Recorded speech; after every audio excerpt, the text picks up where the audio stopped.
আসসালামু আলাইকুম রহমতুল্লাহ বারাকাতু। প্রিয় ভাইয়ান এবং বোনেরা, আপনারা দেখতেছেন হজরত ওয়াইস কুরুনি রহমতুল্লাহির রোজা। দেখুন একই অবস্থা এই রোজার। এত বড় একজন ব্যক্তি, যিনি আমার প্রিয় নবীজির আশিক ছিলেন, নবীজির জন্য 32টা দাঁত মোবারকও শহীদ করেছিলেন। তিনি সেই ব্যক্তি, যেই ব্যক্তি আমার নবী যখন এই পৃথিবীতে ছিলেন তখন তিনিও ছিলেন হজরত ওয়াইস কুরুনি রহমতুল্লাহি। আজকে আপনারা যারা এই হজরত ওয়াইস কুরুনি রহমতুল্লাহি রোজাটি দেখতেছেন, আমি আশা করি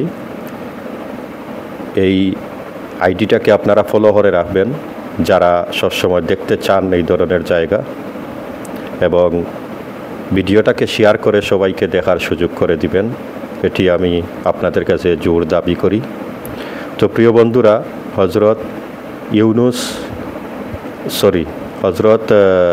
ওয়াইস কুরুনি রহমতুল্লাহি এই পবিত্র মাটিতে সালালার, ওমানের সালালায়, আর আমিও এই ভিডিওটি ধারণ করেছি ওনার রোজার আপনাদেরকে দেখানোর জন্য। আমি এখানে কিন্তু বারবার ছুটে আসি রোজা দেখার জন্য, তারপর জিয়ারত করার জন্য। প্রিয় বন্ধুরা, হাজার হাজার বছরের আগের ঘটনাগুলো আমরা সবসময় শুনেছি হুজুরদের মুখ থেকে, হুজুরদের বয়ান থেকে, কিন্তু সরাসরি দেখার সৌভাগ্য হয়নি। আজকে যেহেতু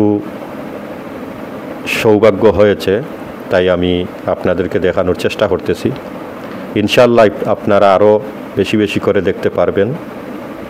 এই পবিত্র মাটিতে কিন্তু হজরত ইউনুস আলাইহিস সালামের রোজা আছে, হজরত আইয়ুব নবীর রোজা আছে, আরও অনেক নবীদের রোজা আছে, ওলিদের রোজা আছে। ইনশাআল্লাহ সেইগুলোও আমি আপনাদেরকে দেখানোর চেষ্টা করব। সবাই সাথে থাকবেন। আল্লাহ হাফিজ। আসসালামু আলাইকুম।